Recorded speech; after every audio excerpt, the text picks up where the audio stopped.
Problem को solve करते हैं सभी लोग। कैसे करेंगे इस प्रॉब्लम को?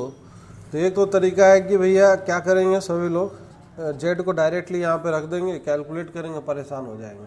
वैसे करना ही नहीं है बिल्कुल। इस प्रॉब्लम को थोड़ा सा टेक्निकली करना है। टेक्निकली बात करें तो अगर इसको इस तरफ लेके आ जाए इस तरीके से, z minus of 4 equal to this is √7 iota लिख सकते हैं। स्क्वायरिंग अगर कर ले दोनों तरफ तो ये हो जाएगा जेड माइनस ऑफ 4 इसका स्क्वायर इक्वल टू क्या हो जाएगा, दिस इज 7 माइनस ऑफ 7 हो जाएगा, है कि नहीं। आयोटा स्क्वायर -1 हो जाएगा। अब इसको स्क्वायरिंग अगर कर लेंगे तो ये हो जाएगा Z square minus of 8 times of Z, और प्लस में क्या आएगा 16, और प्लस में यहाँ से क्या आ जाएगा 7 आ जाएगा। This is equal to 0। ठीक है ना कैलकुलेशन। अब यहाँ से अगर बात करते हैं z square minus 8 times of z plus of ये कितना हो जाएगा, ऐड करके 23 हो जाएगा। This is equal to 0। तो ये जो एक्सप्रेशन आया है ना, इस एक्सप्रेशन का वैल्यू हम जानते हैं जब जब जेड ये होगा इसका मतलब इस क्वांटिटी का वैल्यू 0 होगा, तो हम इसी का इस्तेमाल करने वाले हैं। अब इसका इस्तेमाल किस तरीके से करेंगे उस चीज़ को समझना है। तो हम क्या करेंगे ना, इसको जानबूझ के ये जो एक्सप्रेशन लिखा हुआ है इस एक्सप्रेशन को हम इस फॉर्म में रिड्यूस करने की कोशिश करेंगे। तो कैसे रिड्यूस होगा उस चीज़ को समझना है। हम लिख देते हैं ये चीज़। तो अगर यहाँ से जेड अगर कॉमन ले लो और जानबूझ के एक्सप्रेशन लिख दे जेड स्क्वायर माइनस में 8 times of z plus of 23, ठीक है। तो यहाँ से अगर देखें तो ये क्या क्या एक्स्ट्रा आ गया, तो Z into Z square Z cube, तो ठीक है मैच कर रहा है। माइनस में 8 जेड स्क्वायर, लेकिन यहाँ पे -4 जेड स्क्वायर है, तो यहाँ से प्लस में क्या करना होगा 4 जेड स्क्वायर करना पड़ेगा जिससे कि बैलेंस रहे। तो प्लस 23 जेड, लेकिन यहाँ पे कितना है -9 जेड है, तो ऐसा कर लेंगे ना, प्लस 23 जेड है तो सर -23 जेड कर लेते हैं जिससे बराबर ही रहेगा, और माइनस में 9 जेड कर लेते हैं और प्लस ऑफ 91 कर लेते हैं। कोई तकलीफ नहीं होनी चाहिए। इसका फ़ायदा ये होगा कि ये जो एक्सप्रेशन है ये एक्सप्रेशन 0 हो जाएगा, इसका वैल्यू 0 हो जाएगा, तो एक्सप्रेशन रिड्यूस हो जाएगा तुरंत, क्यूबिक से क्वाड्रेटिक में रिड्यूस हो जाएगा, ये छोटा सा बन जाएगा एक्सप्रेशन। तो यहाँ से अब जो टर्म बच गए हैं उसको मैं फिर से एक बार लिख दे रहा हूँ, 4 जेड स्क्वायर 23 और माइनस में 9 जेड, कितना आ गया ये दोनों को ऐड करेंगे तो माइनस ऑफ 32 जेड आएगा, सही बात है, प्लस ऑफ 91। अब इसमें अगर देखें तो वापस से हम ऐसा बना सकते हैं, है कि नहीं, बना सकते हैं कि नहीं। 4 कॉमन अगर ले ले वापस ऐसा लिख दे जेड स्क्वायर माइनस में 8 Z plus of this is क्या 23, है कि नहीं। तो कोई समस्या नहीं होनी चाहिए, समझ में आ रहा है क्या। तो 4 जेड स्क्वायर माइनस में 8 जेड, और ठीक है -32 जेड, ये दोनों तो मैच ही कर रहा है। तो ये प्लस 23 इंटू 12, 23 इंटू 4 कितना हो जाएगा, तो 92 आएगा, समझ में आ रहा है क्या। तो लेकिन यहाँ पे कितना है 91 है, तो सर ऐसा करिए क्या -1 कर दीजिए तो बैलेंस रहेगा इक्वेशन। तो ये जो वैल्यू है ये 0 हो जाएगा, है ना। तो आंसर जो अपने पास आ गया, आंसर क्या आ गया निकल के -1 आ गया। This is the answer. तो इस तरीके से करेंगे तो बहुत जल्दी होगा। टेक्निक हमने क्या इस्तेमाल किया वो टेक्निक सीखना जरूरी है।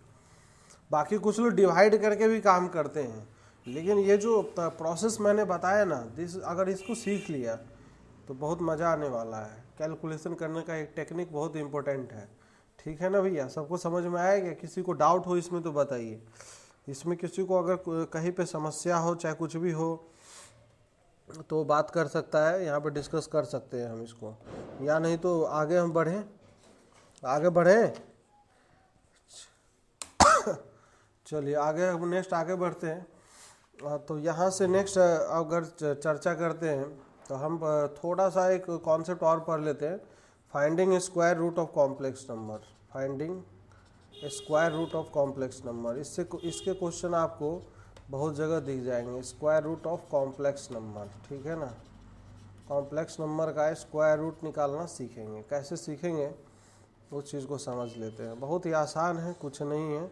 स्क्वायर रूट निकालने के लिए जैसे हम छोटे छोटे एक एग्जाम्पल लेंगे, उस एग्जाम्पल से ही हम कॉन्सेप्ट को क्लियर करने का कोशिश करेंगे, है ना। जैसे एज फॉर एग्जाम्पल मैं स्टार्ट कर रहा हूँ कि इसका स्क्वायर रूट फाइंड आउट करना है। जैसे अंडर रूट में 5 plus of this is 12 iota. अब इसका स्क्वायर रूट निकालना है। तो देखिए इसमें ऐसा कुछ हार्ड एंड फास्ट रूल नहीं है, हार्ड एंड फास्ट रूल नहीं है। गलतियां होती है लोगों से, गलती नहीं करना है, गलती नहीं करना है। इसको चुप मार के क्या किया जाता है, उसको a प्लस ऑफ आयोटा भी एक कॉम्प्लेक्स नंबर ही मान लेते हैं, भाई इस कॉम्प्लेक्स नंबर का स्क्वायर रूट निकालेंगे, कॉम्प्लेक्स नंबर आएगा ए प्लस आयोटा बी। अब दोनों तरफ स्क्वायरिंग करेंगे हम इसमें, तो स्क्वायरिंग करेंगे तो ये हो जाएगा सर 5 था प्लस 12 आयोटा इक्वल टू क्या हो जाएगा, यहाँ से ए स्क्वायर माइनस में क्या आएगा b square plus of 2 a b iota आएगा क्या, तो आयोटा टाइम्स में यहाँ पे 2 ए बी आ जाएगा। अब यहाँ से अगर कंपेयर करेंगे तो ये जो रियल पार्ट है और ये क्या है इसका इमेजनरी पार्ट है, तो रियल को रियल से और इमेजनरी को इमेजनरी से, तो ए square minus B square equal to 5 and यहाँ से 2ab इक्वल टू 12, तो ab इक्वल टू कितना हो जाएगा बता सकते हैं directly sir 2ab equal to 12, तो ab इक्वल टू सर 6 आ जाएगा, है कि नहीं। तो अब इस तरीके का ये जो इक्वेशन आया है, तो यहाँ से ऐसा हमें चाहिए जो इसको भी सेटिस्फाई कर दे और इसको भी सेटिस्फाई कर दे। तो एक तो तरीका है अगर डायरेक्ट ऑब्जर्व कर ले कुछ तो काम उससे भी बन जाता है। जैसे 3 पहले वो ऐसे सोचेंगे कि 2 नंबर का प्रोडक्ट 6, तो 2 और 3 ही दिमाग में आएगा, है ना।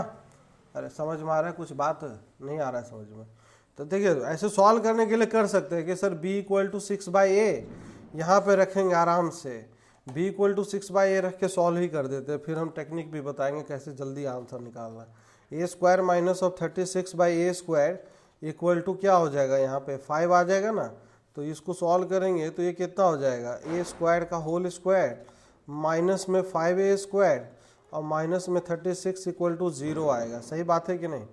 अब ये क्वाड्रेटिक है तो सर ये फैक्टराइज तो होगा ही, ए स्क्वायर माइनस में 9 और क्या आएगा ए स्क्वायर प्लस ऑफ 4 आएगा, है कि नहीं। तो दिस इज इक्वल टू 0, तो यहाँ से ए का जो वैल्यू होगा A equal to sir plus minus 3 आएगा और यहाँ से A square plus of 4 equal to 0, तो यहाँ से रियल सॉल्यूशन आएगा क्या।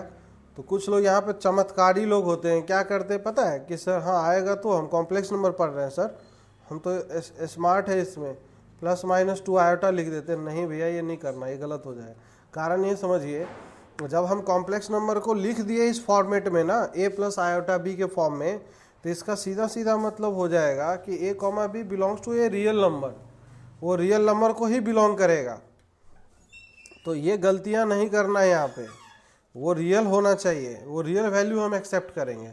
तो यहाँ से ये जो वैल्यू आ रहा है दिस इज नॉट एक्सेप्टेबल, तो यहाँ से a का वैल्यू प्लस माइनस 3, तो अब suppose that a equal to 3 हो गया, तो यहाँ से b का वैल्यू 6/a है, वहाँ से देखिए यहाँ से, तो यहाँ से सर b इक्वल टू क्या आ जाएगा 6/a मतलब कितना 6/a मतलब 2 आ जाएगा, सही है ना। अगर a इक्वल टू हम लेते हैं -3, तो b इक्वल टू कितना आ जाएगा बताइए -6/2, तो मतलब माइनस में 3 आ जाएगा, माइनस में 2 आ जाएगा, है कि नहीं।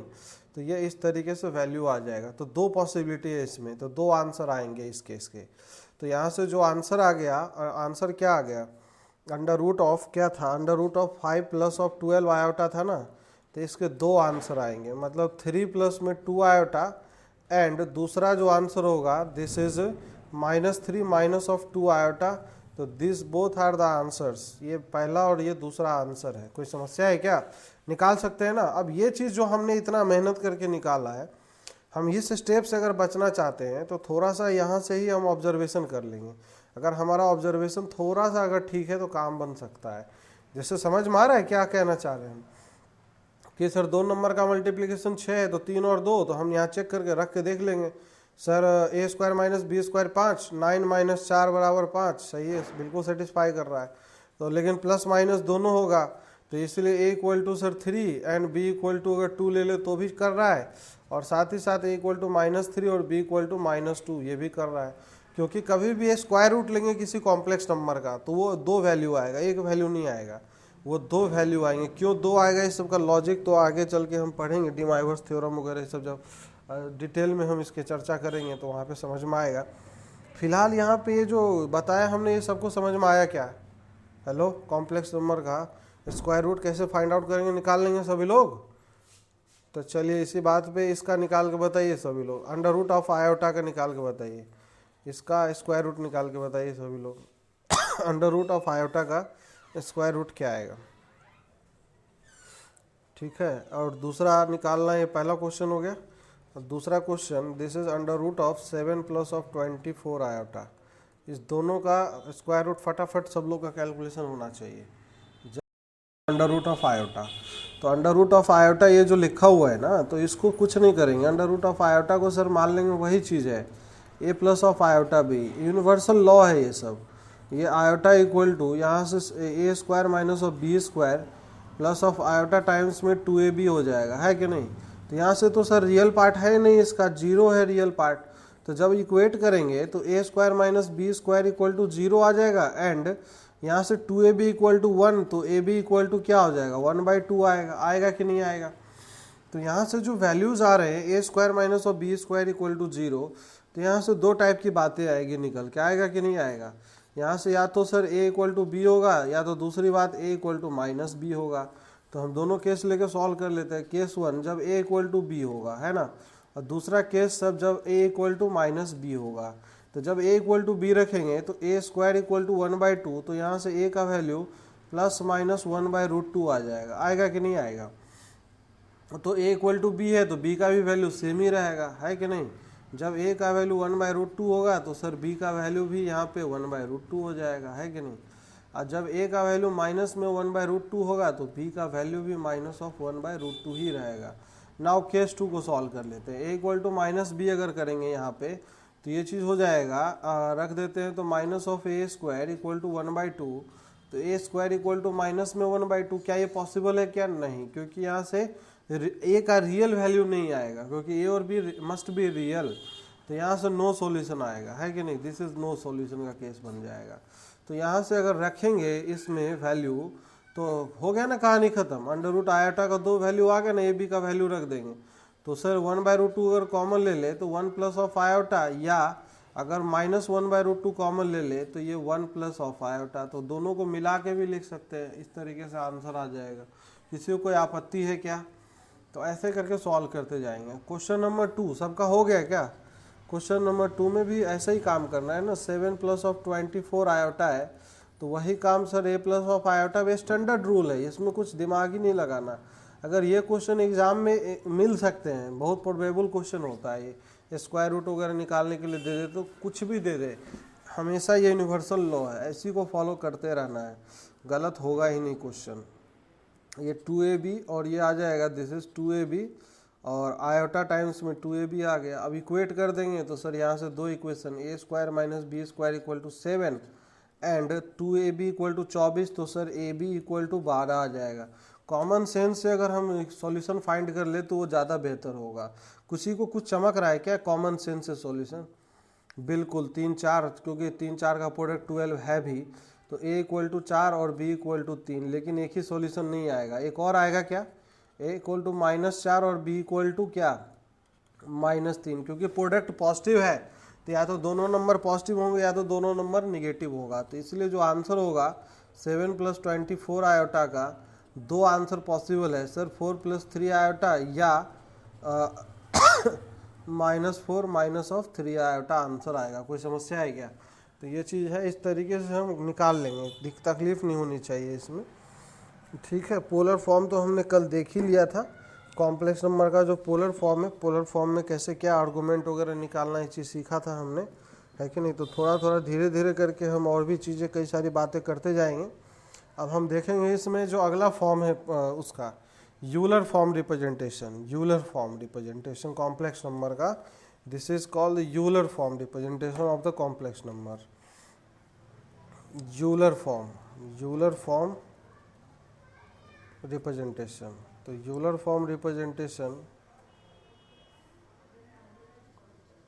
यूलर फॉर्म रिप्रेजेंटेशन, तो यूलर फॉर्म में क्या है ना, ये जो आया था ना यूलर फॉर्म रिप्रेजेंटेशन, तो समझ लीजिए कॉम्प्लेक्स नंबर की दुनिया में क्रांति आ गया था। मतलब एक नया चीज़ आया था, बहुत ही इंपॉर्टेंट चीज़ निकल के आया, मतलब खतरनाक चीज़ निकल के आया। सब उसने बोल दिया कि ये जो क्वांटिटी लिखा हुआ है cos theta plus of iota sine theta, इसको सर हम लिख सकते हैं ना ई की पावर आयोटा थीटा। बोला यार ये तो लिखते ही कमाल हो गया, ये तो एक्सपोनेंशियल फॉर्म में चला गया, और cos theta plus iota sine theta को ऐसे कैसे लिख सकते हैं।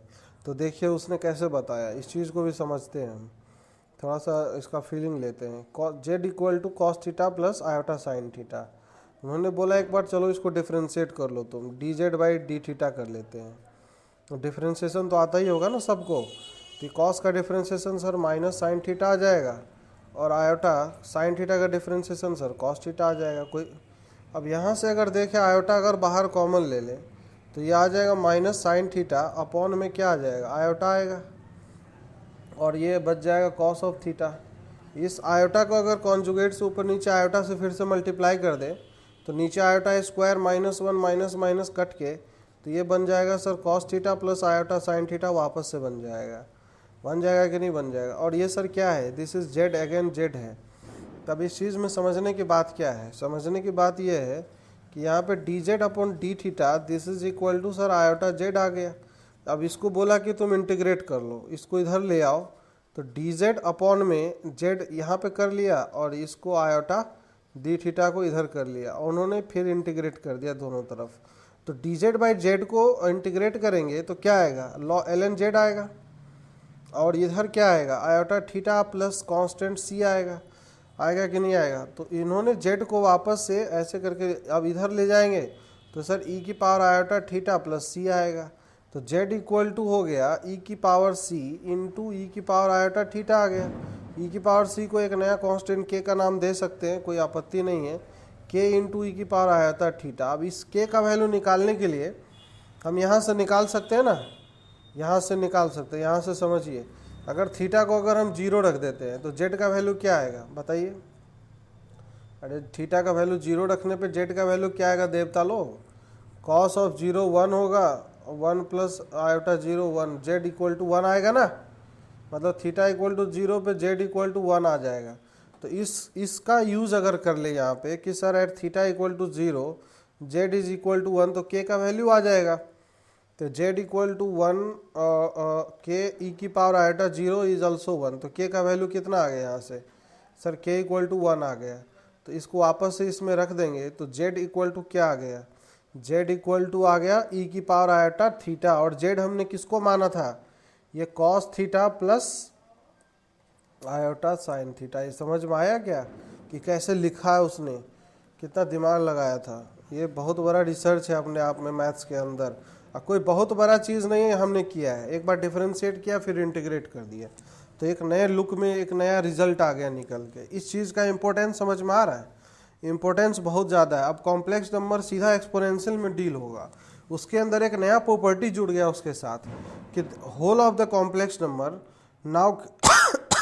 Now can be dealt in a manner of exponential function, exponential function की तरह इसका ट्रीटमेंट होने लग जाए। ये बहुत इंपॉर्टेंट रिसर्च है मैथ्स के अंदर अगर बात करें तो। कि किसी का नॉइज बहुत तेज आ रहा है। हाँ, तो यूलर फॉर्म में उन्होंने बोला था, जैसे पोलर फॉर्म में हम क्या रिप्रेजेंट करते थे कॉम्प्लेक्स नंबर को, पोलर फॉर्म से ही यूलर फॉर्म आ जाएगा, उसमें कुछ है नहीं खास बात। पोलर फॉर्म में हमने क्या किया था, जेड इक्वल टू सर बोलिए, पोलर फॉर्म में r cos theta plus iota sine theta था ना पोलर फॉर्म में। तो यूलर में क्या हो जाएगा, यूलर, हाँ तो यूलर ने कुछ खास नहीं किया था, यूलर ने बस इतना बताया था कि cos theta plus iota sine theta को तुम ई की पावर आयोटा थीटा लिख सकते हो, तो बस हो गया यूलर फॉर्म। तो जेड इक्वल टू हो गया आर ई की पावर आयोटा थीटा आ गया। समझ में आया कि नहीं आया, this is the Euler form representation. अब ये चीज़ देखिए कैसे चीज़ों को आसान कर देता है यूलर फॉर्म। यूलर फॉर्म में कैसे चीज़ें बहुत ही आसान हो जाता है, कैसे इसका यूजफुलनेस कितना ज़्यादा है, कॉम्प्लेक्स नंबर को मल्टीप्लाई करना, डिवाइड करना, मतलब ये सब कितना आसान हो जाता है, और कई सारे रिजल्ट कैसे इससे होल्ड करेंगे, सारे के सारे प्रॉपर्टी, कई सारी बातें कैसे निकल के आएगा, वो यूलर फॉर्म से एक्सप्लेन होगा, कायदे से एक्सप्लेन होगा, है ना। जैसे रोटेशन ऑफ कॉम्प्लेक्स नंबर वगैरह ये सब जो चीज़ें हैं वो सब के सब यूलर फॉर्म से ही डील होने लगेगा। तो यूलर फॉर्म का इम्पोर्टेंस हम समझते हैं और धीरे धीरे कई सारी बातें हैं। तो यहाँ पे सबसे पहले अगर जैसे कोई भी दो कॉम्प्लेक्स नंबर है, ठीक है, उसका अगर प्रोडक्ट करते हैं तो प्रोडक्ट करते हैं तो क्या क्या चीज़ें निकल के आएगा वो चीज़ हम देखते हैं, ठीक है। जैसे अगर दो कॉम्प्लेक्स नंबर है, Z1 अगर मान लेते हैं, Z1 इक्वल टू R1 ई की पावर आयोटा थीटा 1 है, और Z2 दूसरा कॉम्प्लेक्स नंबर है, Z2 equal to this is R2 e की पावर आयोटा थीटा 2 है। तो अगर दोनों का अगर हम प्रोडक्ट करते हैं, पहले प्रोडक्ट करते हैं, तो प्रोडक्ट करेंगे तो this is Z1 into Z2 तो Z1 इंटू Z2 ये हो जाएगा R1 इंटू R2, दोनों मल्टीप्लाई हो जाएंगे, और साथ ही साथ क्या आएगा e की पावर आयटा θ1 इंटू ई की पावर आयटा θ2। अब ये सब पावर्स क्या हो जाएंगे, ऐड हो जाएंगे, तो ये हो जाएगा R1 इंटू R2 और e की पावर में आयटा दिस इज θ1 प्लस θ2 आ गया है कि नहीं। अब ये जो नया complex number Z1 into Z2 जो प्रोडक्ट होके आया है उसके बारे में अगर हम फीलिंग लें तो ये क्या है एक्चुअली में, ये ऐसा कॉम्प्लेक्स नंबर है जिसका मॉड ये है R1 इंटू R2 और इसका जो आर्गुमेंट है, आर्गुमेंट का एडिशन हो रहा है, समझ में आ रहा है यहाँ पे। तो इसीलिए हम बोल सकते हैं कि यहाँ पे समझिए, यहाँ से समझ में आएगा कि आर्गुमेंट ऑफ, अगर बोले argument of Z1 into Z2, तो यहाँ से argument of Z1 into Z2 कितना है, यहाँ से देख के बताइए सभी लोग। सर ये θ1 प्लस θ2 है, और θ1 किसका आर्गुमेंट था, आर्गुमेंट ऑफ Z1 था, तो इसको हम लिख सकते हैं क्या, यहाँ से argument of Z1 into Z2 equal to this is argument of Z1 plus क्या हो जाएगा बताइए, आर्गुमेंट ऑफ Z2। क्या ये लॉग टाइप का रूल फॉलो कर रहा है कि नहीं, लॉग टाइप का, जैसे लॉग में नहीं होता है, दो नंबर प्रोडक्ट में होते हैं तो ये एडिशन में आ जाता है, तो ये आर्गुमेंट का आ गया है कि नहीं, प्रोडक्ट का ये बात हो गया। अब जब डिवीज़न करेंगे तो डिवीज़न क्या आएगा, डिवीज़न भी समझ लेते हैं।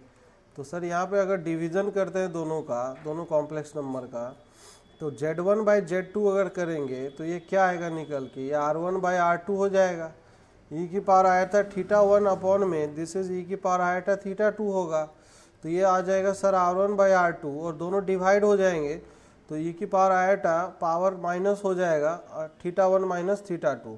तो यहाँ से हमें क्या समझ में आ रहा है, ये जो नया कॉम्प्लेक्स नंबर है ये Z1 अपॉन में Z2, तो इसका आर्गुमेंट क्या हो जाएगा, argument of Z1 by Z2 का आर्गुमेंट। इसको देखते हुए क्या समझ में आ रहा है, यहाँ पे जो भी मसाला लिखा होगा ई की पावर आयटा में, that is the argument of the complex number, this is θ1 minus θ2। तो ये हो जाएगा this is argument of Z1 minus what is this, argument of Z2। कुछ समझ में नहीं आया कि नहीं आया। तो यहाँ पे इस तरीके से ये चीज़ चलेगा, है ना। तो यहाँ से argument of this is Z1 by Z2 is equal to, ये याद रखेंगे, argument of Z1 minus this is argument of Z2, मतलब लॉग वाला रूल जो है, क्योंकि लॉग भी एक्सपोनेंशियल फंक्शन का इन्वर्स होता है ना, तो इसीलिए सबका कहीं ना कहीं कनेक्शन तो है ही, आपस में एक दूसरे से इंटरलिंक्ड है, ऐसा नहीं कि अचानक से कहीं से कुछ भी उठ के आ गया। अब जैसे यहाँ पे अगर बात कर ले, इसी में आर्गुमेंट का ही प्रॉपर्टी आ गया यहाँ से निकल के, ये चीज़ समझने लायक चीज़ है यहाँ पे, है ना। जैसे आर्गुमेंट ऑफ अगर पूछ ले Z की पावर n, तो Z की पावर n का आर्गुमेंट हम क्या लिखेंगे, समझ में आ रहा है किसी को, नहीं आ रहा है। अरे लॉग में जो प्रॉपर्टी होता है इसको क्या लिख सकते हैं हम, Z इंटू Z लिख सकते हैं कि नहीं, ऐसे मल्टीप्लाई में कहाँ तक, n टाइम्स तक लिख सकते हैं इस तरीके से। अगर n बिलोंग्स टू क्या बोलते हैं नेचुरल नंबर है, तो अगर नहीं भी तो भी होल्ड करता है, ये लॉग जैसा प्रॉपर्टी है, n को कूदा सकते हैं, तो ये इस टाइप से n times of argument of Z हो जाएगा, मतलब कूद लॉग जैसा प्रॉपर्टी है, जैसे लॉग में होता है वही चीज़ ध्यान रखना है, Z की power n equal to this. तो ये सब जितनी चीज़ें हैं सब याद रखना है, छोटी छोटी बातें हैं। तो यहाँ से प्रॉपर्टीज ऑफ आर्गुमेंट भी निकल के आ गया, है ना, आर्गुमेंट से रिलेटेड कुछ रिजल्ट आ गया निकल के। आर्गुमेंट्स का जैसे दो कॉम्प्लेक्स नंबर अगर प्रोडक्ट में हो, चाहे कुछ भी दो तीन कॉम्प्लेक्स नंबर अगर दिया हो, तो सबका अगर प्रोडक्ट करना हो चाहे डिवीजन करना हो तो कोई दिक्कत नहीं है, हम सबका आर्गुमेंट निकाल सकते हैं, है कि नहीं। तो इस प्रकार से चलेगा ये कार्यक्रम, आर्गुमेंट ऑफ Z की पावर n टाइम्स Z, तो इस तरीके से चलता जाएगा, इसमें घबराने की बात नहीं है, हर चीज़ को समझते हुए चलना है। जैसे पहला प्रॉपर्टी ये है, दूसरा ये है, तीसरा ये है। अच्छा एक चीज़ और समझते हैं हम, जैसे अगर कोई कॉम्प्लेक्स नंबर है, ठीक है, आर्गुमेंट ऑफ Z, हम ये इसमें रिलेशन एस्टेब्लिश करने वाले हैं, आर्गुमेंट ऑफ Z और and argument of Z conjugate, इसमें क्या रिलेशन होगा। हमने बताया था Z और Z कॉन्जुगेट को ज्योमेट्रिकली कैसे रिप्रेजेंट करते हैं आर्गेन प्लेन पे। जैसे अगर कोई कॉम्प्लेक्स नंबर Z है, इसको अगर ऑरिजिन से ज्वाइन कर देंगे तो ये Z है कि नहीं, और इसका इमेज अगर ले लेंगे, ये इमेजनरी एक्सिस है और अगर ये रियल एक्सिस है, तो इसका इमेज लेते हैं तो ये चीज़ इसी में यहाँ पे सर ये चीज़ क्या आता है, ये याद करिए क्या ये Z कॉन्जुगेट आता था कि नहीं, अरे बताया था ये चीज़, पता नहीं सर क्या क्या क्या बातें कर रहे पागलों की तरह। हम रिवाइज करते नहीं हैं तो हमें कहाँ से याद रहेगा। जेड कॉन्जुगेट होता है एक्स। हाँ हाँ, ये जेड को यहाँ से देखिए, तो अगर ये इसका हम बोल रहे हैं आर्गूमेंट थीटा है, तो इसका आर्गूमेंट क्या है ये? अरे माइनस थीटा है कि नहीं, एंगल माइनस थीटा है, तो माइनस का रिलेशन आएगा एक्चुअली में। तो जैसे argument of z equal to क्या हो जाएगा, minus times argument of z conjugate हो जाएगा।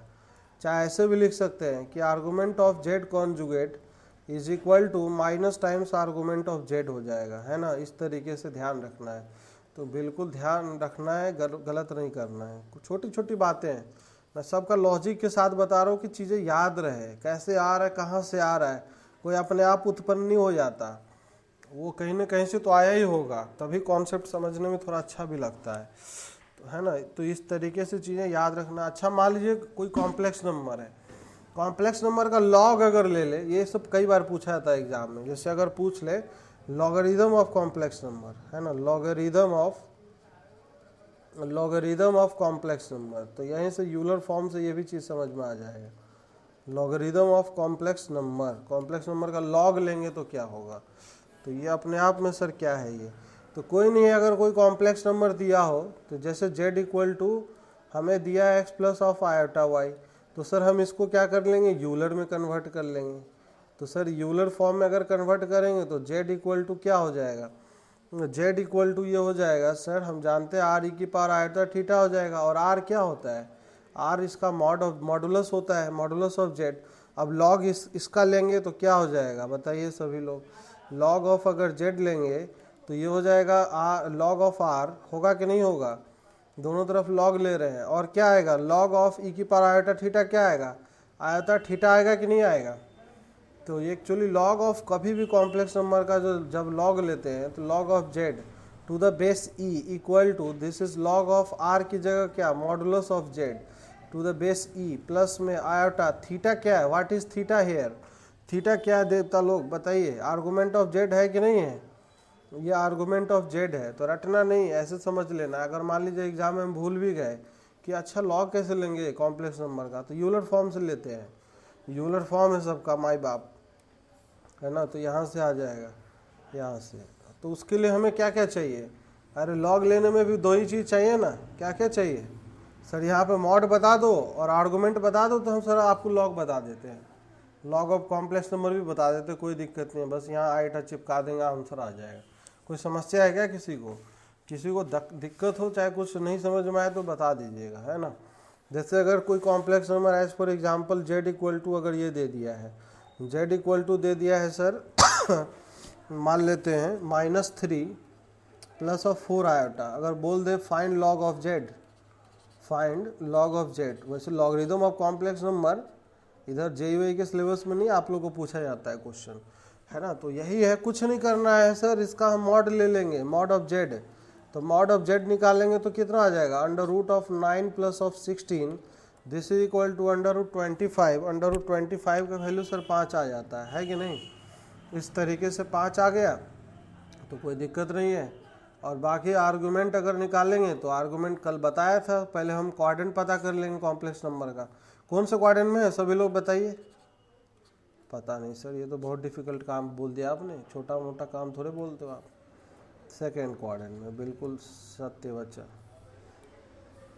हाँ तो बताया तो छोटू निकालेंगे अल्फ़ा, अल्फ़ा याद है, tan अल्फ़ा इक्वल टू कैसे निकालते थे,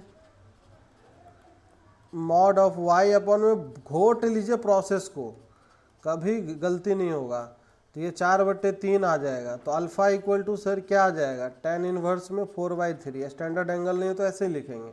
जब अल्फ़ा आ गया तो हमें आर्गूमेंट यहाँ से लेते हैं पॉजिटिव रियल एक्सिस से, तो यहाँ से सर थीटा इक्वल टू क्या हो जाएगा, पाई माइनस में alpha, pi minus this is tan inverse में क्या आ जाएगा, tan इनवर्स सर 4/3 आ जाएगा, है कि नहीं। तो इस तरीके से अब यहाँ पे जो कॉम्प्लेक्स नंबर है तो इसका लॉग ऑफ अगर z लेते हैं तो log of z equal to क्या हो गया, this is log of what, log of mod of z, तो लॉग ऑफ 5 हो जाएगा। अब प्लस आयोटा थीटा, तो थीटा की जगह ये आ जाएगा iota pi minus tan inverse of 4/3 this is the answer. यही आंसर हो जाएगा। किसी को कोई समस्या है क्या? अरे कर सकते हैं, गलती कर देंगे क्या एग्जाम में? कर लेंगे ना, कोई बहुत डिफिकल्ट काम तो नहीं है ना। बहुत डिफिकल्ट काम नहीं बता रहा हूँ मैं, प्रोसेस से स्टेप बाय स्टेप हर चीज़ें बता रहा हूँ कि हाँ किस तरह के क्वेश्चन आते हैं, कैसे क्या आते हैं। बस फॉलो करते जाइए, चीज़ों को बार बार रिवाइज करिए, 2 बार 4 बार 5 बार रिवाइज करेंगे, सब चीज़ें एकदम सिक्वेंशियल मैनर में चलेगा। ऐसा नहीं होगा कि कभी कुछ भी अचानक से उठ के आ गया। सीक्वेंस में एक्चुअली दिमाग में भी बैठना चाहिए चीज़ें, कि दिमाग में तभी बैठेगा जब एक सीक्वेंस में प्रॉपर तरीके से चीज़ें चलती जाएगी, आराम आराम से चीज़ें होती जाएगी, है ना। तो उसमें कोई समस्या ही नहीं होगा, अपने आप करते जाएंगे, उसमें कोई दिक्कत की बात ही नहीं है। तो पोलर फॉर्म में रिप्रेजेंट करना कल हमने बताया ही था कि कैसे पोलर फॉर्म में रिप्रेजेंट करना है, किस तरीके से करना है, तो उसमें कोई दिक्कत की बात है नहीं। अच्छा ठीक है, बाकी जो कॉम्प्लेक्स नंबर है, जैसे कोई भी कॉम्प्लेक्स नंबर अगर दिया हो तो कॉन्जुगेट वगैरह के बारे में भी हम बात किए ही थे कल। तो कॉन्जुगेट का जैसे कुछ प्रॉपर्टी वगैरह है, छोटा मोटा प्रॉपर्टी है, थोड़ा सा वो भी समझ लेते हैं। फिर थोड़ा बहुत मॉड का प्रॉपर्टी भी है, हल्का फल्का प्रॉपर्टीज है वो, ऐसे सारी बातें तो हम किए ही हैं। तो कुछ प्रॉपर्टीज़ ऑफ कॉन्जुगेट यहाँ देखते हैं, है ना, कुछ प्रॉपर्टीज़ ऑफ कॉन्जुगेट। पहले ये सब जान लेते तो हल्का हल्का चीज़ सब है। फिर उसके बाद में हम क्वेश्चन पे करेंगे, क्वेश्चन वैरायटी ऑफ क्वेश्चन करेंगे, किस तरह के क्वेश्चन आते हैं। क्वेश्चन सिंपल ही आएंगे, लेकिन थ्योरी एक बार पहले दिमाग में बैठना चाहिए चीज़ें, है ना। चलिए अब प्रॉपर्टीज ऑफ कॉन्जुगेट। तो प्रॉपर्टीज ऑफ कॉन्जुगेट में सबसे पहली बात, जैसे कोई अगर कॉम्प्लेक्स नंबर है, ये तो सिंपल बातें हैं। जेड कॉन्जुगेट है, तो जेड कॉन्जुगेट का अगर कॉन्जुगेट लेंगे वापस से तो क्या क्या आएगा बताइए? जेड आ जाएगा, सबको पता होना चाहिए, ये तो कॉमन सेंस की बात है। अगर कोई complex number sir z equal to x plus iota y था, तो सर जेड कॉन्जुगेट अगर आपने निकाला तो एक्स माइनस आयोटा वाई आ गया, और फिर जेड कॉन्जुगेट का कॉन्जुगेट अगर लेंगे तो फिर वही आ जाएगा। तो इसीलिए जेड लिखते हैं, कोई दिक्कत नहीं है। तो दूसरा अगर बात करते हैं, जैसे जेड प्लस जेड कॉन्जुगेट अगर करेंगे तो दोनों को ऐड करेंगे तो क्या होगा? यहाँ से समझिए, यहाँ से इधर से दोनों को ऐड करेंगे, इमेजिनरी पार्ट खत्म हो जाएगा ना सर, ये 2x आएगा। तो 2x को क्या लिख सकते हैं हम? 2x को 2 times of real part of Z. रटना नहीं है, बस कॉमन सेंस का इस्तेमाल करना है। दोनों को घटाएंगे तो क्या आएगा? अगर दोनों घटाएंगे तो क्या आएगा? Z minus Z conjugate. ये 2 आयोटा टाइम्स में 2i आएगा। समझ में आ रहा है कि नहीं आ रहा है?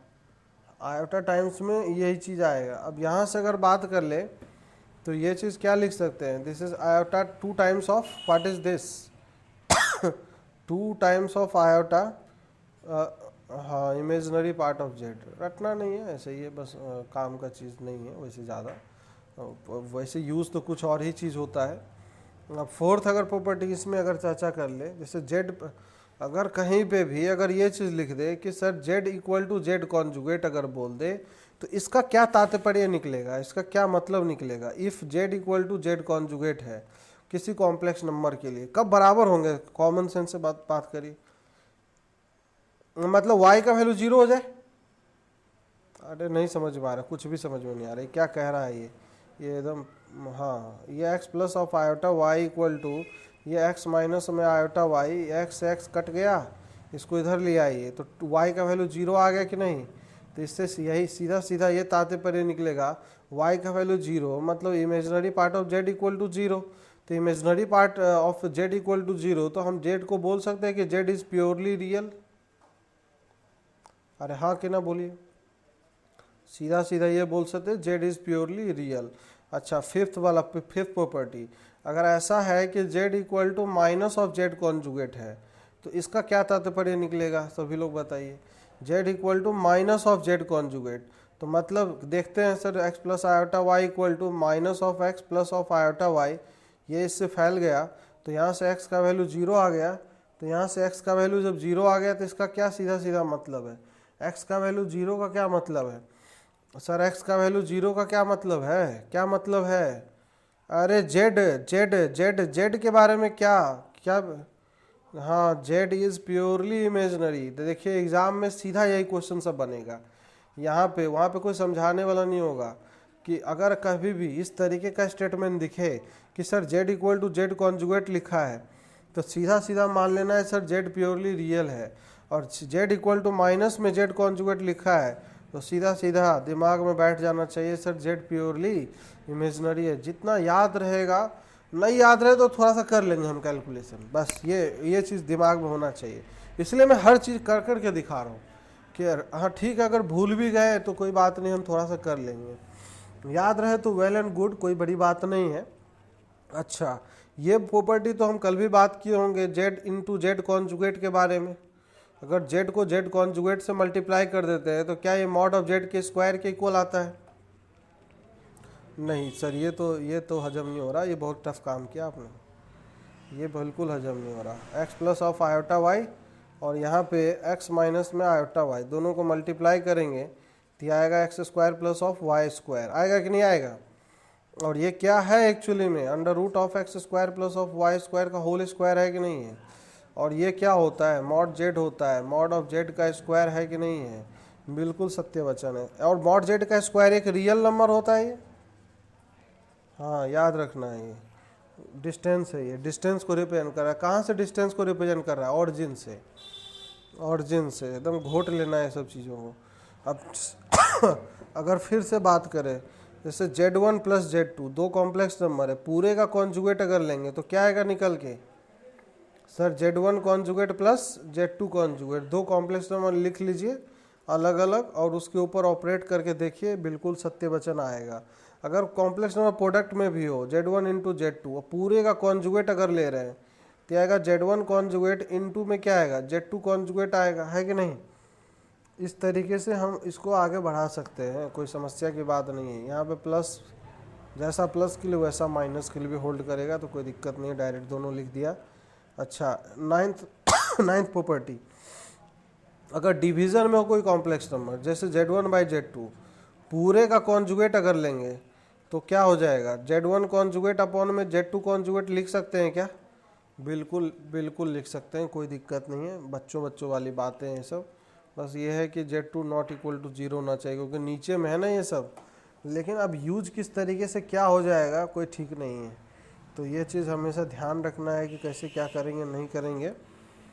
तो चलिए एक छोटा सा प्रॉब्लम कर लेते हैं सभी लोग, है कि नहीं? ऐसे ही छोटा सा थोड़ा सा मज़े कर लेते हैं। क्वेश्चन दिया हुआ है, if x plus of iota y की पावर 5 इक्वल टू, मेरे गिवन है this is sir p plus of iota cube, ठीक है? तो हमें फाइंड करना है, फाइंड द वैल्यू ऑफ, नहीं पी क्यू नहीं निकालना है, ठीक है? y प्लस में आयोटा x की पावर 5, इसका वैल्यू क्या होगा? चार ऑप्शन दे रहे हैं। पहला ऑप्शन है sir p plus iota cube, option number B है this is q plus of iota p, option number C है p minus iota cube, option number D है q minus of iota p। सभी लोग करिए इसको ईमानदारी से। बहुत एक तो तरीका है शॉर्टकट, तो शॉर्टकट अगर मारते हैं तो शॉर्टकट क्या होगा इसका अगर शॉर्टकट में सॉल्यूशन अगर करेंगे तो what is the shortcut solution, इस चीज़ को समझिए सभी लोग। शॉर्टकट अगर सॉल्यूशन देंगे, जैसे x का वैल्यू अगर मान लेते हैं 0 है, थोड़ा सा ऐसे ही मैं कोशिश कर रहा हूँ, देखते हैं कुछ बन पाता है कि नहीं। x का वैल्यू 0 अगर ले लेते हैं थोड़ी देर के लिए, ऐसे ही मान लेते हैं, और y का वैल्यू 1 ले लेते हैं, है कि नहीं? तो सर ये बन जाएगा आयोटा की पावर 5 बनेगा। आयोटा की पावर 5 का वैल्यू दिया है sir p plus iota cube, है कि नहीं? आयोटा की पावर 5 का वैल्यू क्या होगा? आयोटा होगा, तो आयोटा बराबर sir p plus iota cube, तो यहाँ से सर p का वैल्यू 0 और q का जो वैल्यू है वो 1 आ गया, है कि नहीं? p का वैल्यू 0 और q का वैल्यू 1। अब जो हमसे पूछ रहा है उसके बारे में थोड़ा विचार करते हैं। y का वैल्यू कितना है यहाँ पे, तो इसमें अगर रखेंगे तो सर ये y का वैल्यू 1 हो जाएगा और x का वैल्यू 0 था, तो 1 प्लस 0 की पावर 5 मतलब 1 आना चाहिए आंसर। तो देखते हैं किस ऑप्शन में आ रहा है। तो ए ऑप्शन में रखेंगे p का वैल्यू 0, q का वैल्यू 1, तो ए वाला ऑप्शन मैच नहीं करेगा, मतलब ए ऑप्शन रिजेक्ट हो गया, सही बात है ना? दूसरे ऑप्शन में q प्लस आयोटा p, तो Q का वैल्यू सर 1 है और P का वैल्यू 0 है, तो ये मैच कर रहा है। ऑप्शन बाकी भी देख लेते हैं, बाकी ऑप्शन तो नहीं मैच कर रहा है। P माइनस आयोटा Q ये भी मैच नहीं कर रहा, Q माइनस आयोटा P ये भी मैच कर रहा है। दो ऑप्शन में अभी डिलेमा है, समझ में आ रहा है। तब तो यहाँ पे इस डिलेमा को दूर करने के लिए हमें दो एक और वैल्यू लेके चेक करना पड़ेगा। तो ठीक है, नेक्स्ट टाइम पे हम थोड़ा सा x इक्वल टू 0 और y इक्वल टू -1 रख लेंगे। ये अगर चेक करेंगे तो पता चल जाएगा कि ऑप्शन नंबर बी करेक्ट है। अगर सारे ऑप्शन चेक करने पड़ते हैं तो एग्जाम में गलत भी हो सकते हैं शॉर्टकट मारने के चक्कर में। तो ये अब बाकी अब इसको तरीके से अगर करेंगे तो तरीके से भी करने में बहुत टफ काम नहीं है, तो तरीके से करते हैं सेकंड मेथड। अब समझते हैं। तो यहाँ से क्या है ना, जैसे x plus of iota y है, समझिएगा इस चीज़ को। क्या अप्रोच चलेगा, क्या लॉजिक चलेगा, वो लॉजिक और अप्रोच काम का चीज़ है आपका, बस सॉल्यूशन वो काम का नहीं है। अब हम बोल रहे हैं कि y प्लस आयोटा x है, तो अब आयोटा किसके साथ चिपका हुआ है, x के साथ चिपका हुआ है। तो उसके लिए करेंगे कि आयोटा को खींचना पड़ेगा बाहर, तभी इसके साथ चिपकेगा। तो आयोटा को खींचेंगे बाहर तो आयोटा की पावर 5 आएगा बाहर, है कि नहीं। तो ये हो जाएगा x बाई आयोटा प्लस में क्या आएगा, y आएगा। सही बात है, आएगा ना ये इस तरीके से कि नहीं आएगा। हाँ, इस तरीके से आएगा। y की पावर क्या हो जाएगा 5 इक्वल टू में ये p plus of iota cube है, ये इस तरीके से चल रहा है। अच्छा, अब यहाँ पे अगर देखें ये जो चीज़ें हैं ये क्या है एक्चुअली में, ये आयोटा से ऊपर नीचे अगर मल्टीप्लाई कर लेते हैं तो हमें दिखाई देगा ये y minus of iota x की power 5, this is equal to, और आयोटा यहाँ पे बनेगा आयोटा की पावर 5 से डिवाइड कर देंगे इस तरफ, तो p बाई आयोटा आ जाएगा और प्लस ये q हो जाएगा। तो इसको भी सिंप्लीफाई करेंगे तो q minus of iota p आ जाएगा। सही बात है। अब लेकिन सर अब यहाँ पे हमें तो y प्लस आयोटा x पूछ रहा था, तो y प्लस आयोटा x कैसे बनेगा, ये सर प्लस कैसे बनेगा। तो प्लस लेने के लिए अगर कॉन्जुगेट ले ले दोनों तरफ, कॉन्जुगेट समझिएगा, समझ में आ रहा है। कॉन्जुगेट में वो शक्ति है कि प्लस वो कर सकता है, conjugate both side. Conjugate both side अगर ले ले तो काम बन जाएगा। तो कॉन्जुगेट अगर बोथ साइड लेंगे तो y minus of iota x का कॉन्जुगेट हो जाएगा कि पावर 5 हो जाएगा, इक्वल टू इधर भी बन जाएगा दिस इज q माइनस में आयोटा p, इसका कॉन्जुगेट। तो सर इसका कॉन्जुगेट हो जाएगा y plus of iota x की power 5, this is equal to q plus of iota p आ जाएगा। आएगा कि नहीं आएगा। तो इसलिए जो आंसर है, आंसर क्या हो जाएगा, आंसर बी आ जाएगा। इसमें भी कोई बड़ी टफ काम नहीं था, लेकिन जो भी हम पढ़े थे उसका अप्लाई करना था, छोटा सा कॉन्सेप्ट था। इस तरीके का क्वेश्चन एग्जाम में मिल सकता है, कोई मतलब बहुत टफ प्रॉब्लम नहीं था, इजी ही प्रॉब्लम था। समझ में आ रहा है क्या, किसी को नहीं समझ में आ रहा है। चलिए एक और प्रॉब्लम करते हैं, छोटा सा प्रॉब्लम, ठीक है। क्वेश्चन ये है क्वेश्चन दिया हुआ है, find the values of theta, find the value of theta, find the values of theta for which the complex number, this is 3 plus of 2 iota sin theta, 2 iota into sin of theta into में ये लिखा हुआ है this is 1 minus 2 iota sin theta, 1 minus 2 iota into sin theta, into नहीं है, ये division है, this is division, division में 1 minus of 2 iota sin of theta is purely imaginary, is purely imaginary. इस तरह के क्वेश्चन बताया था कैसे करना है। अगर ये complex number z equal to purely imaginary है तो क्या करेंगे इसको से, अच्छा यही क्वेश्चन है, डेटा भी सेम है, करवा दिए थे। हाँ तो ठीक है, कोई बात। अच्छा उसमें प्योरली रियल था, इसमें प्योरली इमेजनरी है, तो निकाल लीजिए आंसर सभी लोग, कोई बात नहीं, ऐसा होगा एग्जाम।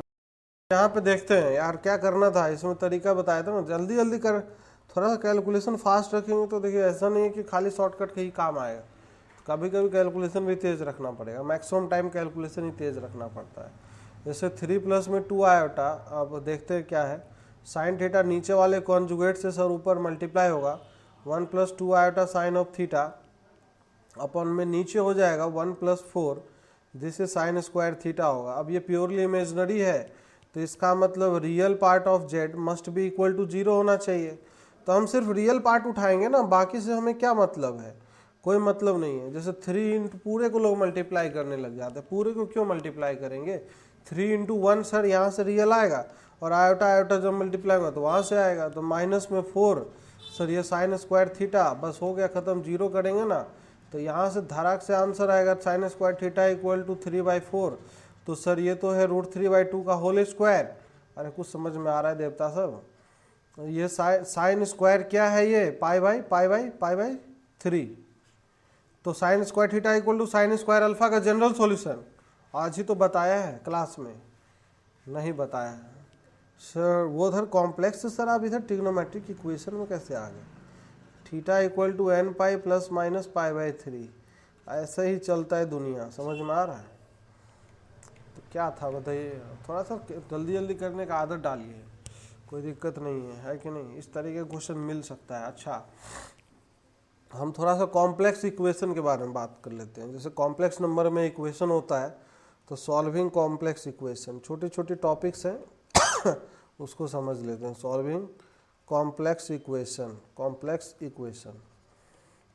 इक्वेशन को कैसे सॉल्व करते हैं, में कुछ नहीं करना होता है, बहुत सिंपल काम करने वाले हैं अभी हम।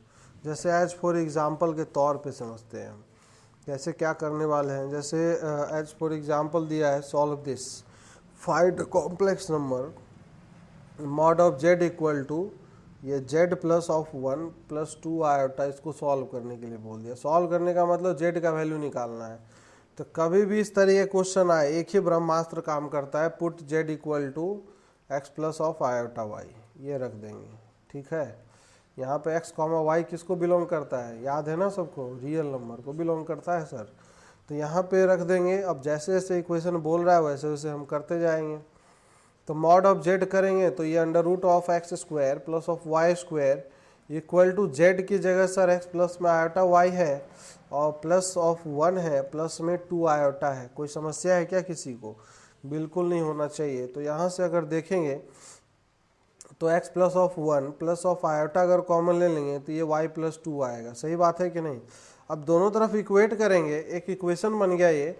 रियल को रियल से और इमेजनरी को हम इमेजनरी से इक्वेट कराएंगे।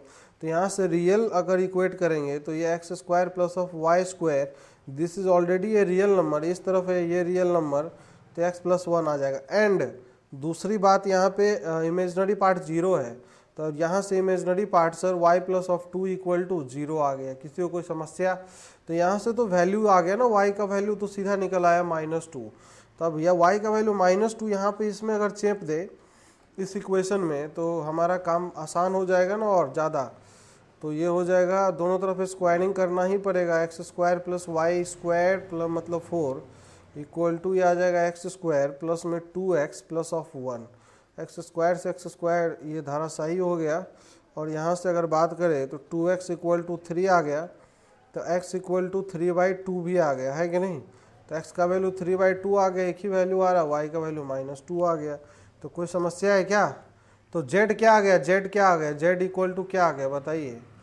अरे x plus of iota y था ना, तो x का वैल्यू है 3/2 प्लस ऑफ आयोटा, y का वैल्यू -2, तो आंसर आ गया 3/2 माइनस में 2 iota. This is the answer, is the answer. अरे कुछ समझ में नहीं आ रहा है क्या किसी को? आ रहा है कि नहीं आ रहा है? तो कभी भी कॉम्प्लेक्स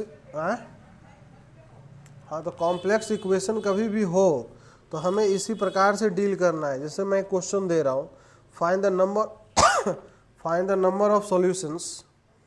अब ये करने के लिए दे रहा हूँ, find the number of solutions, find the number of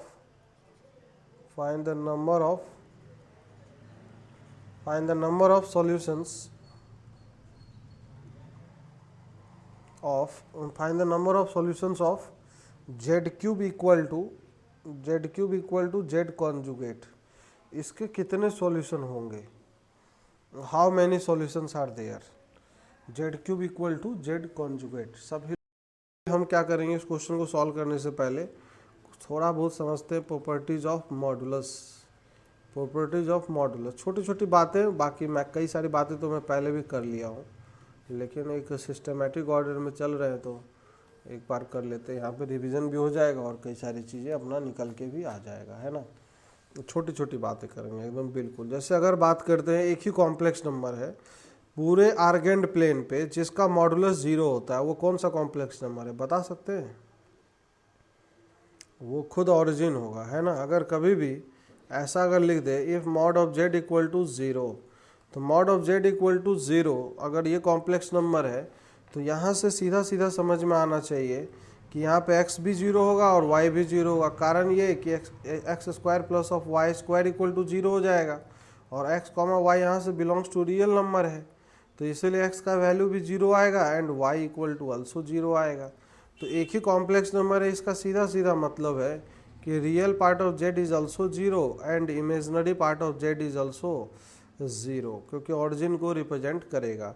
अच्छा, जो एक ही कॉम्प्लेक्स नंबर होता है पूरे आर्गेंड प्लेन पे जिसके लिए सिर्फ मॉडुलस एग्जिस्ट करता है और आर्गुमेंट एग्जिस्ट नहीं करता, वो कौन सा कॉम्प्लेक्स नंबर है? वो ऑरिजिन ही है ना। तो यहाँ पे एक नोट डाल के एक पॉइंट यहाँ पे ये भी मैं लिख दे रहा हूँ कि there exist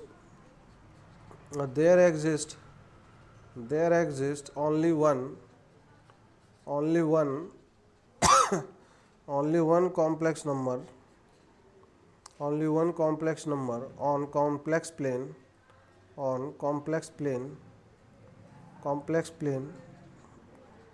for which argument does not exist. Argument is not defined.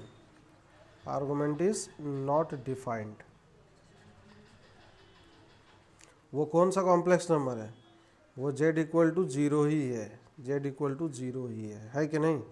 तो ये ध्यान रखना है, इसके लिए सिर्फ मॉडुलस ही होता है, इसके लिए सिर्फ mod of z equal to 0 लिख देंगे, एक ही बात है। तो ये चीज़ भी ध्यान रखना, नहीं तो सारे कॉम्प्लेक्स नंबर के लिए दोनों चीज़ें आएगी, और उसका r भी आएगा और उसका थीटा भी आएगा, तभी वो कम्प्लीटली रिप्रेजेंट हो पाएगा, है कि नहीं। दूसरा बात अगर करें, कोई कॉम्प्लेक्स नंबर है तो उसका z mod of z equal to क्या, मॉड ऑफ z कॉन्जुगेट होगा। ध्यान से सभी लोग कॉम्प्लेक्स नंबर और उसके कॉन्जुगेट का मॉडुलस क्या सेम होगा क्या? होगा बिल्कुल, निकाल के देख सकते हैं हम इस बात को। अच्छा, तीसरी बात अगर ऐसा लिख दे कि जैसे अगर हम बात करते हैं z इक्वल टू समझते हैं इस चीज़ को, x प्लस में आयोटा y है ना, तो यहाँ से मॉड ऑफ z निकालते हैं तो ये आता है under root of x square plus of Y square आता है कि नहीं। तो यहाँ से हम देख सकते हैं कि ये जो x है ना, x क्या x छोटा है इससे, under root of x square plus of Y square से इक्वल भी हो सकता है एक केस में। कब इक्वल होगा? जब y का वैल्यू 0 होगा। ये छोटा है कि नहीं, समझ में नहीं आया होगा ये। अरे जैसे समझो ना, y अगर नहीं होता, अगर हम बोलते हैं कि x equal to under root of x square होगा, सही है कि नहीं है? मॉड यहाँ लिखना जरूरी है, mod of x, mod x equal to under root of x square. अगर यहाँ पे हम थोड़ा सा पलड़ा भारी कर दे इस साइड में, राइट हैंड साइड में, तो ये ऑटोमेटिक छोटा हो जाएगा ना उससे। जैसे इसको अगर थोड़ा सा बढ़ा दे, कुछ ऐड कर दे, वाई स्क्वायर ऐड कर दिया, ऑटोमेटिक छोटा हो जाएगा। इन द सिमिलर मैनर इसके लिए भी होगा, ये रियल पार्ट के लिए था तो ये इमेजनरी पार्ट के लिए भी होगा, ये under root of x square plus of Y square. या इसको और बेहतर तरीके से समझना हो ज्योमेट्रिकली, तो ज्योमेट्रिकली मैं समझाता हूँ। जैसे अगर बात करते कोई कॉम्प्लेक्स नंबर है, तो सर ये कॉम्प्लेक्स नंबर है तो ये जो डिस्टेंस होगा, this distance is mod of x, और ये डिस्टेंस क्या होगा, मॉड ऑफ वाई, और ये डिस्टेंस क्या होगा, अंडर रूट में x square plus y square. और ये राइट एंगल ट्रायंगल है तो इसमें हमेशा ये साइड क्या होगा, बाकी इस साइड से छोटा होगा कि नहीं होगा, ये दोनों साइड। ऐसे भी समझ सकते हैं, कोई दिक्कत की बात नहीं है। तो यहाँ से यही तात्पर्य निकल के आता है, इस चीज़ को ध्यान रखना है कि कभी भी रियल पार्ट जो होता है कॉम्प्लेक्स नंबर का वो उससे छोटा ही होगा, है ना। तो ये सब छोटी छोटी बातें हैं, लेकिन काम आएगा आगे चल के। कई सारे इनइक्वलिटी वगैरह के क्वेश्चन होते हैं, चाहे जैसे कॉम्प्लेक्स एनालिसिस में इस कॉन्सेप्ट का यूज़ होता है। जब हमें किसी फंक्शन का, जैसे 2 वेरिएबल का फंक्शन होता है, उसको हमें शो करना होता है कि ये हमेशा कंटिन्यूअस फंक्शन है, हमेशा इस तरीके का, जो वहाँ पे डेल्टा और एप्सिलॉन लेके जब करते हैं तो वहाँ पे ये सब कॉन्सेप्ट काम आएगा। ये जो इनइक्वलिटी हम बता रहे हैं, खैर उतना डीप में नहीं पूछेगा, उतना ज़्यादा हाई लेवल का पूछता नहीं है, लेकिन बस एक आइडिया दे दिए हैं कि बस आइडिया अगर दिमाग में रहेगा तो कोई बुराई नहीं है। चौथी बात अगर कर दें, जैसे mod of z square equal to क्या जेड इंटू जेड कॉन्जुगेट, जो अभी भी पीछे भी हम इसके बारे में चर्चा किए थे। पांचवी बात अगर कर ले कि सर Z1 इंटू Z2 अगर दो कॉम्प्लेक्स नंबर है, इसका मॉड अगर लेंगे तो mod of Z1 into mod of Z2, ये कहाँ से समझ में आएगा हमको कि ऐसा क्यों होल्ड कर रहा है, ऐसा क्यों होता है, हमें यूलर से समझ में आएगा।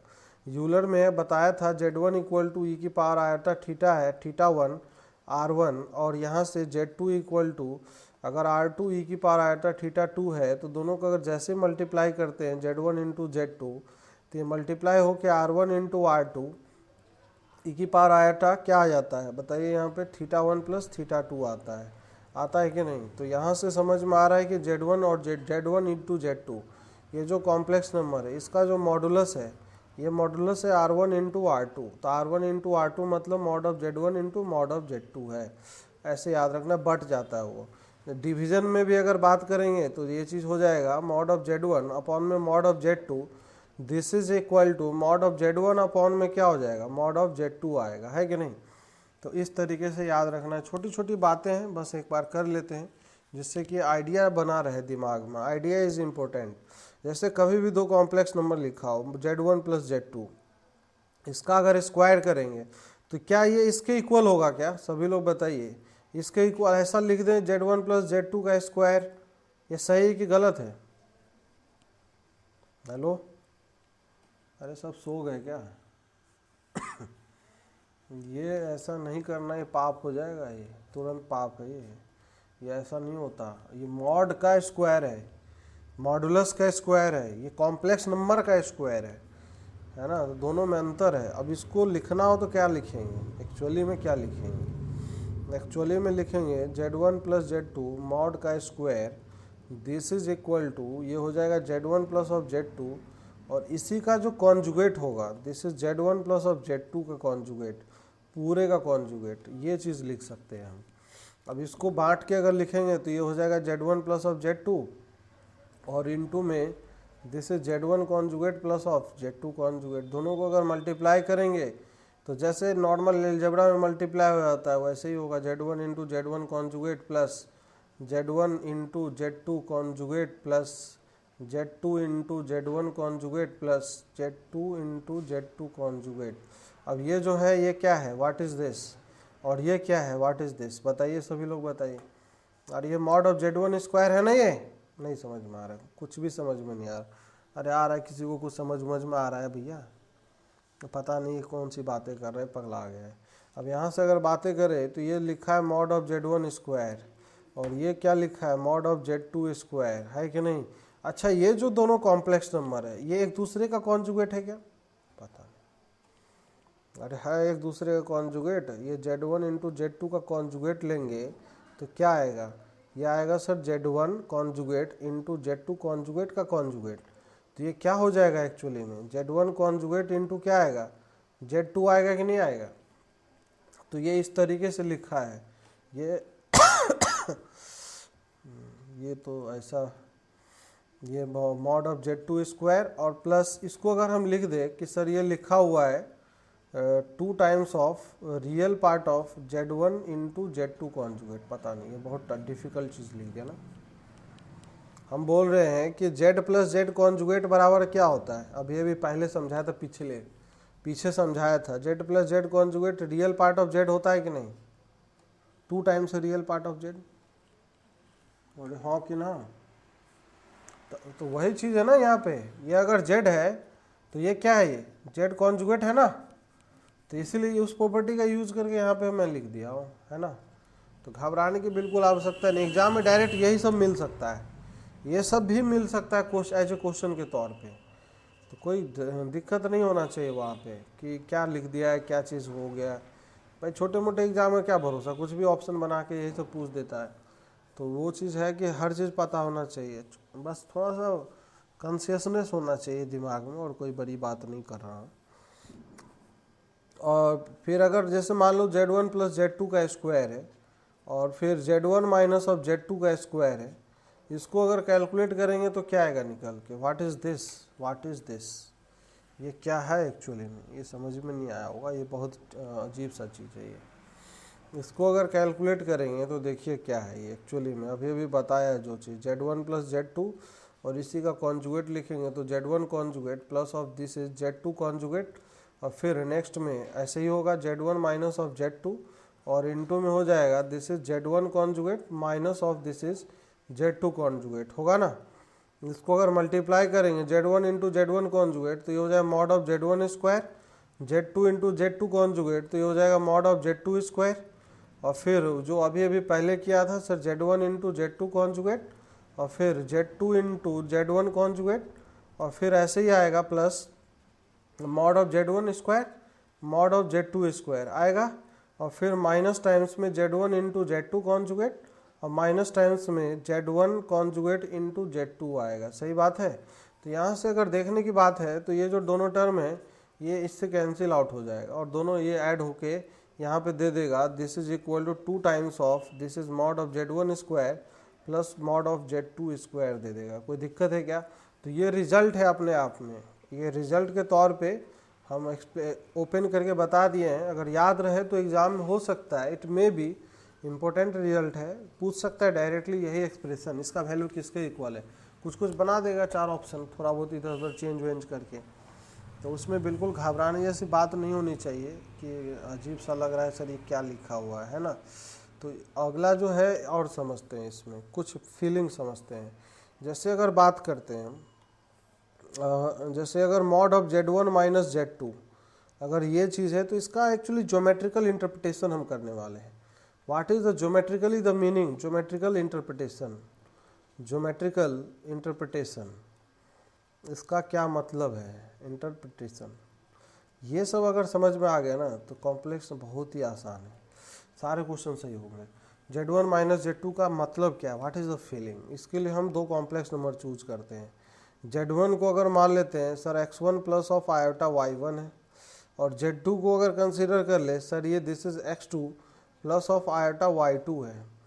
तो Z1 माइनस Z2 पहले निकालते हैं तो ये हो जाएगा सर ये x1 माइनस x2 है plus this is iota times y1 minus of y2 है। तो मॉडुलस अगर निकालते हैं तो Z1 माइनस Z2 का मॉड वैल्यू ये हो जाएगा अंडर रूट ऑफ क्या हो जाएगा x1 माइनस ऑफ x2 का स्क्वायर प्लस में ये आएगा y1 माइनस ऑफ y2 का स्क्वायर। क्या समझ में आ रहा है, ये क्या समझ में आ रहा है?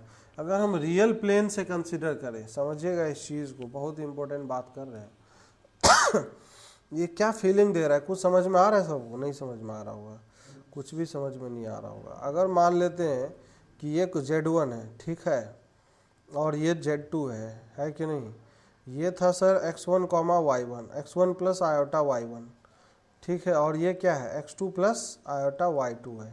अगर हम इसको कोऑर्डिनेट की तरह ट्रीटमेंट करें कि सर x1 कॉमा y1 इसका कोऑर्डिनेट था और इस b पॉइंट का कोऑर्डिनेट x2 कॉमा y2, तो एक्चुअली में ये क्या लिखा है, ये व्हाट इज दिस, क्या कोऑर्डिनेट ज्योमेट्री से समझे तो क्या हमें क्या समझ में आ रहा है, दोनों के बीच का क्या है, ये डिस्टेंस है, ये डिस्टेंस को रिप्रेजेंट करता है ज्योमेट्रिकली, है कि नहीं। Z1 और Z2 के बीच का डिस्टेंस बता रहा है ये।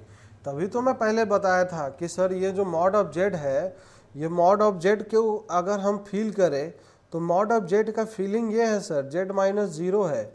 इसका मतलब this is representing what, distance of Z, distance of Z, distance of Z from क्या, कहाँ से फ्रॉम ओरिजिन 0,0, ये रिप्रेजेंट कर रहा है, ये है ना। तो हमेशा डिस्टेंस ही बताता है, इसे ध्यान रखना है। जैसे एज फॉर एग्जांपल अगर बात करें, इसको इंटरप्रेट करें, जैसे Z plus of iota minus of 1 equal to में 1 अगर लिखा हो तो सर इसको हम क्या फील करेंगे, इसको क्या फील कर सकते हैं ज्योमेट्रिकली, इसका क्या मतलब है। तो इसको हम पहले उस फॉर्म में ले जाएंगे। तो ऐसा करेंगे ना, तो सर ऐसा करते हैं हम उस फॉर्म में ले जाने के लिए माइनस ज़बरदस्ती कॉमन ले लेते हैं ना यहाँ से। तो माइनस अगर कॉमन लेंगे ज़बरदस्ती तो माइनस आयोटा और ये हो जाएगा +1, होगा कि नहीं होगा, इक्वल टू 1। तो अब यहाँ से समझना है कि ये एक नया कॉम्प्लेक्स नंबर है, Z1 मान लेते हैं इसको। तो ये हमें ऐसा दिखाई दे रहा है कि this is mod of Z minus of Z1 equal to 1, मतलब Z1 तो फिक्स है, तो z एक ऐसा कॉम्प्लेक्स नंबर है जिसका z1 से हमेशा डिस्टेंस 1 आ रहा है। तो इस आर्गेंट प्लेन पे ऐसा क्या होता है कुछ भी समझ में नहीं आ रहा है, किसी को पता नहीं। अरे ये कॉम्प्लेक्स नंबर z1 का है माइनस आयोटा प्लस 1, तो माइनस आयोटा प्लस 1 है कहाँ पे, ये 1 माइनस 1 है किधर, 1 x equal to 1 y equal to -1। हाँ बिल्कुल, ये ऐसे है, एक समझिएगा इस चीज़ को सभी लोग। ये है, ये दिस इज z1 है ना। अब z1 है तो हम बोले z एक ऐसा कॉम्प्लेक्स नंबर है, ये 1 है और ये भी -1 है। ऐसा कॉम्प्लेक्स नंबर है जिससे कि डिस्टेंस हमेशा 1 आएगा। तो z कहाँ कहाँ हो सकता है, तो z का जो लोकेशन है यहाँ पे भी हो सकता है, यहाँ से इसका डिस्टेंस 1, यहाँ से भी हो सकता है कि नहीं। आउट भी बहुत सारे पॉइंट हो सकते हैं, यहाँ पे भी हो सकता है, यहाँ पे भी हो सकता है, यहाँ पता नहीं कहाँ कहाँ। सबको अगर मिलाएंगे तो सबको अगर मैच मिलाएंगे तो हमें क्या दिखाई देगा, सर्कल। ये एक सर्कल है, समझ में आ रहा है, ये दिस इज अ सर्कल। क्योंकि सर्कल का ऐसा प्रॉपर्टी होता है, सर्कल का लोकस का डेफिनेशन क्या होता है, it is a locus of such A point, it is locus of such a point for which its distance from a fixed point remains always constant। तो यहाँ पे इस सर्कल के ऊपर कोई अगर z है तो उसका दूरी z1 से अगर लेंगे तो ये क्या कहलाएगा, mod of z minus z1 कहलाएगा। कॉम्प्लेक्स नंबर की दुनिया में मॉडुलस ही उसका डिस्टेंस होता है और ये डिस्टेंस 1 होगा, ये भी डिस्टेंस अगर लेंगे तो 1 ही आएगा। तो ऐसे बहुत सारे पॉइंट का जो समूह होगा, जो कलेक्शन होगा, that all will lie on this circle. कुछ भी समझ में नहीं आ रहा है, कितने पॉइंट्स हैं ऐसे, इनफाइनाइट पॉइंट्स है ना। तो इस तरीके से ये सब बातें चल रही हैं, ये याद रखना है। ऐसे इसका इंटरप्रिटेशन मैं बताया हूँ। जैसे अगर एज फॉर एग्जाम्पल, ये पहला चीज़ है। दूसरा अगर बात करें, अगर कहीं पे भी mod of z equal to 2 लिखा हो तो mod of z equal to 2 क्या रिप्रेजेंट कर रहा है, what is the geometrical feeling of this, क्या है इसका ज्योमेट्रिकल मतलब क्या है। मॉड ऑफ z का बताइए, हाँ यहाँ पे ऑरिजिन से डिस्टेंस है, कुछ नहीं लिखा है तो इसको फिल करेंगे, mod of z minus 0 equal to 2 है। तो यहाँ पे जो z होगा, दिस इज z एक कॉम्प्लेक्स नंबर है। तो ये जो कोई भी कॉम्प्लेक्स नंबर है, बहुत सारे नंबर हो सकते हैं, सबका जो लोकस मिला के आएगा दैट इज ऑरिजिन से डिस्टेंस 2 आएगा। दिस इज इस पे लाई करने वाले ढेरों कॉम्प्लेक्स नंबर हो सकते हैं, समझ में आ रहा है। तो वो इस लोकस को रिप्रेजेंट कर रहा है। ये सब फीलिंग आ गया ना तो फिर तो मज़ा ही आ जाएगा। अब एक्चुअली अगर कार्टेशियन से भी समझना हो ना तो कार्टेशियन में कन्वर्ट करना तो बहुत ही आसान काम है कि ब्रह्मास्त्र है अपने पास, z equal to x plus iota y रख लो, ये लो। अगर मन में थोड़ा सा अच्छा लगेगा देखने में, ये mod of x plus iota Y sir, this is equal to 2, इसका मॉड लेंगे, दोनों तरफ स्क्वायर करेंगे, ये लो X square plus of Y square equal to 2 का स्क्वायर 4 आ गया। तो सर्कल है कि नहीं, नहीं समझ में आ रहा, कुछ भी आ रहा है कि नहीं। हाँ तो सर्कल है जिसका सेंटर 0 0 है। अगर डायरेक्टली समझ में आ जाए तो वेल एंड गुड, नहीं समझ में आए तो कार्टेशियन जिंदाबाद। हाँ तो वैसे भी कर लेंगे, कार्टेशियन से समझ लेंगे, है कि नहीं। तो ये सब छोटी छोटी बातें हैं, बस ध्यान रखने के लिए है।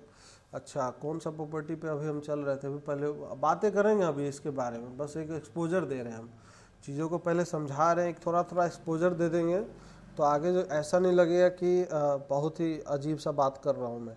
मॉड ऑफ z की पावर n इक्वल टू, इसको क्या लिख सकते हैं, z z ऐसे चलेगा, ज़िंदगी भर चलेगा, ये n टाइम्स मल्टीप्लाई होगा, है कि नहीं। तो इसको हम क्या मॉड ऑफ z इंटू बांट सकते हैं, this is mod of z कितनी बार मल्टीप्लाई होगा, n टाइम्स। तो ये चीज़ निकल के क्या आएगा सर, मॉड ऑफ z की पावर n आ जाएगा, सही बात है कि नहीं। तो ये हो जाएगा मॉड ऑफ z की power n equal to mod of z की पावर n, बाहर आ गया ना ये। तो ये सब ऐसी टुच्चा टुच्चा प्रॉपर्टी है, लेकिन ठीक है। अच्छा एक चीज़ और मैं बता रहा हूँ, जो चीज़ याद रखना है वो हेल्प करेगा। एक इम्पोर्टेंट नोट बता रहा हूँ, एक इम्पोर्टेंट पॉइंट बता रहा हूँ। मेरा आवाज़ आ रहा है कि नहीं आ रहा है, स्क्रीन दिख रहा है, हेलो।